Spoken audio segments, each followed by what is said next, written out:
السلام عليكم. ايوه يا باشا، هنا الانفرادات يا حبيبي. اسامه حسن بقى يا سيدي، الواد الملط اللي بيقولوا عليه حرام الموبايلات، اللي كل شويه كان يطلع ينظر على النادي الاهلي. فيديو رهيب، طالع بيشتم مجلس اداره نادي الزمالك وبيعترف، بيقول لهم انتوا خليتوا وشنا في الارض وفضحتونا. انا مش عارف اوري وشي للناس عشان ايه؟ عشان مجلس اداره الزمالك قرر التراجع واستكمال مباريات الدوري. فيديو هيروق كل الناس الاهلاويه تماما، لان انا شفت تفاعل كبير على الفيديو ده، والناس كلها مبسوطه في اللي حصل من اسامه حسن، لانه كان دايما بيطلع ينظر بطريقه وحشه على النادي الاهلي وبيتكلم بغير منطق تماما. يلا بينا بقى، يلا بينا. اول مره اطلع لايف وانا مكسور.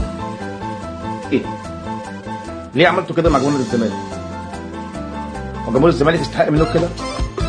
ليه خليتوا وشنا في الارض؟ ليه بتعملوا معانا احنا كده؟ ليه بتخلوا واحد يمشي في الشارع مش عارف يرد على الناس يقول ايه؟ ليه لما يطلع في البرامج مش عارف يرد على الناس نقول ايه؟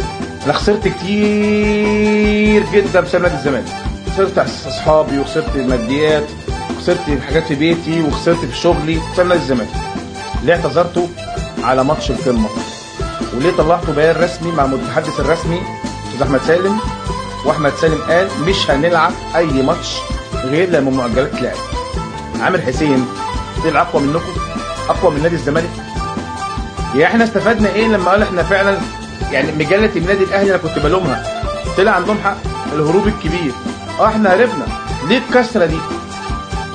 ما هي دي باينه زي الشمس. هي محتاجه حاجه؟ محتاجه اطلع اتكلم في اي حاجه؟